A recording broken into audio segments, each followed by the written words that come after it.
¿Qué tal? Muy buenas noches, bienvenidos una vez más a esta nueva emisión de Señal de Noticias, donde compartiremos algunos de los principales temas y noticias de Moreno y alrededores.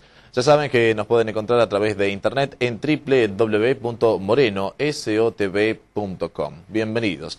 Ya está con nosotros, como cada semana, el profesor Raúl Isman con su habitual columna de política internacional, a quien ya mismo damos la bienvenida. Profesor, bienvenido, buenas noches. Buenas noches, David, muchas gracias por tu habitual cordialidad. Muy bien, ¿de qué tratará la columna de esta noche? Tenemos dos temas. El 28 de julio se recordó un nuevo aniversario de la Declaración de la Independencia en Perú y simultáneamente un año de la llegada al gobierno del comandante Ollanta Humala-Tazo. Gobierno que en su primer año ha dejado más decepcionados que personas que se hayan considerado beneficiadas por su gobierno. Recordemos que Ollanta ganó con el voto del interior profundo y de los sectores populares de Perú y no ha logrado satisfacer ni mínimamente las expectativas de los sectores que lo votaron. En primer lugar, algo cumplió, que es levantar el salario mínimo.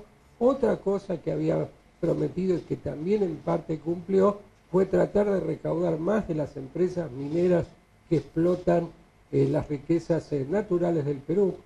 Hay un amigo peruano, el doctor de Economía Hugo Salinas González, que dice una frase muy acertada. Los países que más exportan oro son paradójicamente los países con más pobreza. Esas empresas que exportan el oro y otros minerales peruanos tenían que pagar más. Pero para entrar a desgranar un poco las cuestiones más negativas del gobierno de Ollanta, en primer lugar, mantuvo en los gabinetes económicos a funcionarios neoliberales que habían estado durante el gobierno de Fujimori, durante su continuación con Alejandro Toledo y durante el gobierno de Alan García. Los 3 o 4 ministros económicos fueron para figuras neoliberales.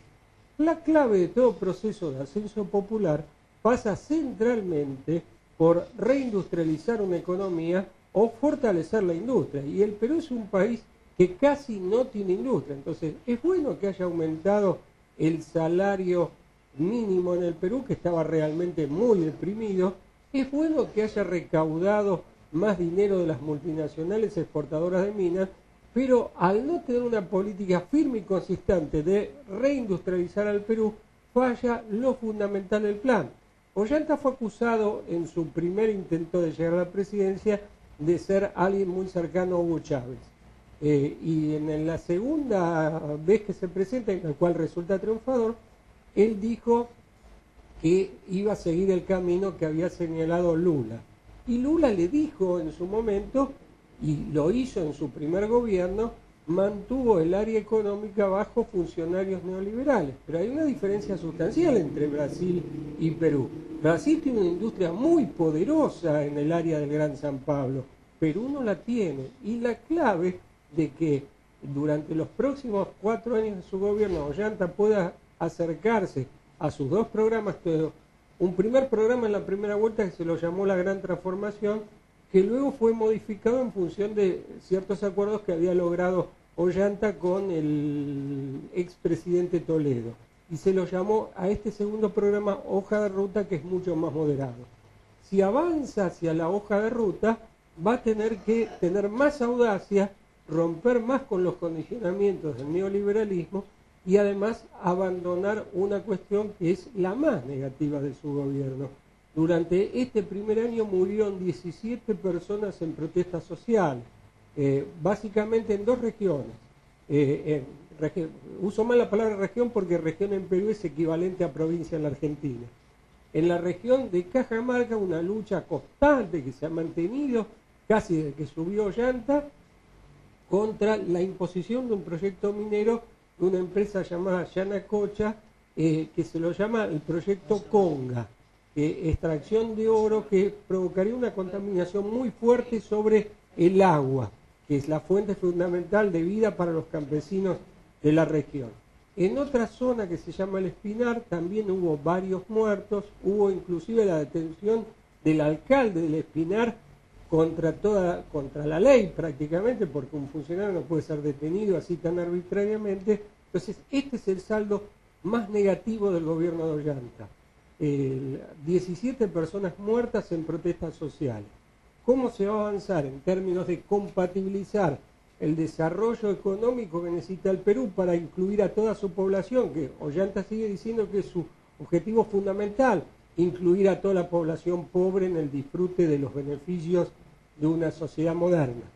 ¿Cómo se va a compatibilizar esto? Con las demandas contra la contaminación ambiental que tienen sectores del interior y con la posibilidad de desarrollo industrial es una gran incógnita. Yo escribí un artículo cuando recién había subido Ollanta que se titulaba Ollanta, Néstor Kirchner o Lucio Gutiérrez, refiriéndome al presidente ecuatoriano que también prometió muchas cuestiones a su pueblo y que las traicionó. En cambio, Néstor Kirchner no prometió tanto y una de las cosas que más se mantuvo consecuente fue no reprimir la protesta de los pueblos.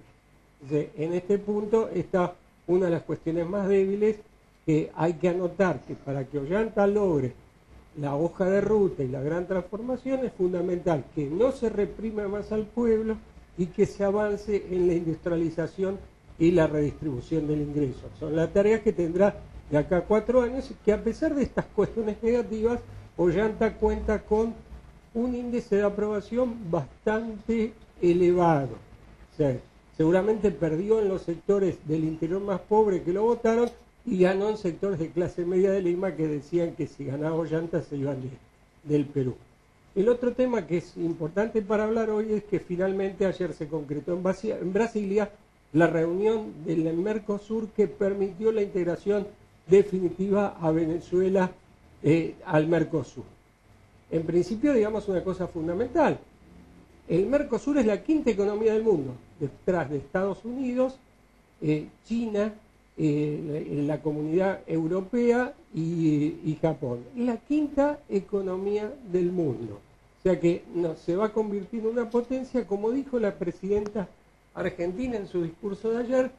El Mercosur ahora con Venezuela tiene energía, ya tenía minerales, o sea, ya tenía recursos naturales por demás, tenía alimentos y también el Mercosur, o los países integrantes del Mercosur, están avanzando en producción de ciencia y tecnología propia para garantizar el desarrollo económico.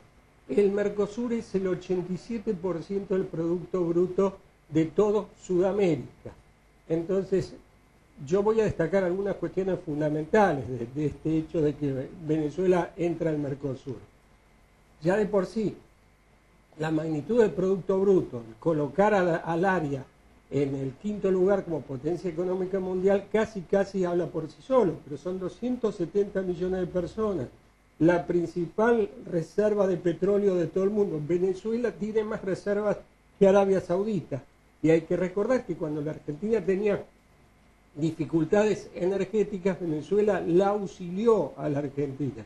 Y gran parte, o una parte sustancial de la recuperación argentina, fueron las compras de alimentos, de maquinarias, de automóviles que le hizo la Venezuela a la Argentina. O sea, sobre la base de la complementariedad se puede seguir avanzando en términos de integración.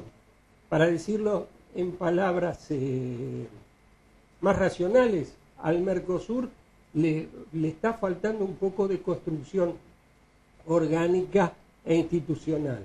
Pero no es poco lo que se ha avanzado. Cuando comenzó el Mercosur en el año 1991, estaba diseñado de acuerdo a los parámetros neoliberales. Era simplemente un acuerdo comercial en el cual Brasil y la Argentina le imponían a Uruguay y Paraguay su situación de países industriales y Paraguay y Uruguay continuaban en esa situación de subdesarrollo en relación a los dos países anteriores. Ha avanzado al punto de construir una alternativa, o tiene además una construcción política decisiva. En Paraguay hubo un golpe de Estado y el Paraguay fue suspendido en su afiliación al Mercosur por una razón política, por el golpe de Estado. Sabemos que Estados Unidos quiere destruir la revolución bolivariana. en el año 2005 fue la reunión del ALCA, y uno de los objetivos de Estados Unidos, además de imponer el ALCA, era convertir a Venezuela en un estado paria. Sin embargo, eso fue rechazado por la alianza entre Lula, Chávez, Néstor Kirchner en esa reunión, y ahora, si Estados Unidos quiere meter sus garras en Venezuela, ya no es solo contra Venezuela, se tiene que enfrentar con todo el Mercosur, porque hay un compromiso orgánico del Mercosur de defender la democracia, y también de la UNASUR. Entonces, ya no va a ser tan fácil para Estados Unidos imponer su opinión. Ha pasado el tiempo en que Estados Unidos pedía un deseo y los gobiernos latinoamericanos solícitos corrían a cumplirlo. En el año 2006, el presidente Chávez quiso integrarse al Mercosur y primero fue el Senado brasileño que lo estuvo trabando. Y luego, cuando ya no lo trababa el Senado brasileño, fue el Senado paraguayo el que, a solicitud de los Estados Unidos, evitaba que Venezuela entrase al Mercosur. Finalmente, el golpe que hubo a fin de junio fue la ocasión para que se suspendiese la afiliación de Paraguay al Mercosur, y finalmente Venezuela entró al acuerdo económico. En los discursos de ayer hubo momentos para la seriedad, para la construcción estratégica por parte de todos los presidentes, y también momentos para la emoción. La presidenta argentina lo recibió como compañero, y el presidente uruguayo, José Mujica, hizo un discurso en el cual decía: tenemos una oportunidad única, las posibilidades que da el Mercosur son enormes. No queremos ser los más poderosos, queremos ser el área del mundo donde el pueblo viva de modo más feliz. O sea, no se trata solamente de que los pueblos tengan un buen nivel de vida, que estamos muy lejos, que todos los pueblos de integrantes del Mercosur tengan un buen nivel de vida, sino que además tengan tiempo libre para disfrutar de ese nivel de vida. Lo que se logró ayer, lo que se había logrado en la reunión de Mendoza y que se continuó ayer en la integración plena de Venezuela al Mercosur, seguramente va en el camino de la libertad, la independencia de los pueblos latinoamericanos, como destacó el comandante Chávez, y finalmente de la felicidad de los pueblos, que es el objetivo que deben buscar todos los gobernantes. Muy bien, con eso cerramos un primer tema. Sí, el segundo tema en realidad, porque antes se había hablado de Perú y ahora estuvimos hablando del Mercosur. Bien, ¿habrá momentos para repasar la sección de lo que nos hablan los medios? Así es, hace unos 20 días hubo un atentado en Damasco, la ciudad de Damasco, Siria. Fue colocada una bomba en el Ministerio de Defensa y murió el ministro de Defensa y 2 generales muy importantes. Eso se destacó en los medios. Lo que no se destacó, que el responsable del atentado era un príncipe Bandar, jefe de los servicios secretos de Arabia Saudita, y cuando, contra lo que dicen los medios, que el gobierno del presidente Bashar al-Assad se está cayendo en pedazos, tuvo la suficiente capacidad e iniciativa de devolver el golpe. Lo hicieron un atentado, y el príncipe Bandar, cuyo nombre total es Bandar Ben Sultan Ben Abdelaziz Al Saud. Al Saud es el nombre de la familia gobernante en Arabia Saudita, por eso se llama Arabia Saudita, por la familia que es propietaria del reino. Fue muerto en otro atentado en la ciudad de Riad. No salió en ningún medio, porque nos quieren presentar que el gobierno de Siria se está cayendo en pedazos frente a lo que sería una acción por parte de un pueblo que se levanta, cuando en realidad es una invasión en todas las reglas, impulsada por Estados Unidos, por Qatar, por Arabia Saudita y por Turquía. Muy bien, ¿habrá tiempo entonces de alpargatazos? Así es, tenemos 2 alpargatazos, uno a nivel internacional para Mitt Romney, candidato a la presidencia por el Partido Republicano, que reafirmó que Estados Unidos se va a llevar al mundo por delante con tal de lograr sus objetivos. O sea, no solamente en América Latina quieren destruir a la Venezuela bolivariana, sino que anduvo por Israel y dijo que Jerusalén es una ciudad ocupada por el ejército israelí es la capital de Israel, cuando en realidad la capital es la ciudad de Tel Aviv. O sea que apoyó a los sectores más belicistas del Estado de Israel. Y el alpargatazo nacional es para Hugo Violcati, presidente de la Sociedad Rural, que en el colmo del cinismo, yo quiero recordar que es un señor que hizo la apología del golpe de Estado en un programa de televisión con Mariano Grondona. En el colmo del cinismo dijo que el campo no fue escuchado. ¿Qué pretenden? Que como los viejos vaqueanos pongamos la oreja en el campo para escuchar, en la tierra para escuchar lo que dice el campo. El campo está pasando una época floreciente. Nunca la tierra tuvo los valores que tienen en la actualidad en la Argentina. Y eso porque el campo está rompiendo todos los récords de producción, de exportación, y ese cuento de que son pobres porque algunos gobiernos han querido cobrarle un poco más de impuestos, realmente es una cuestión fuera de lugar.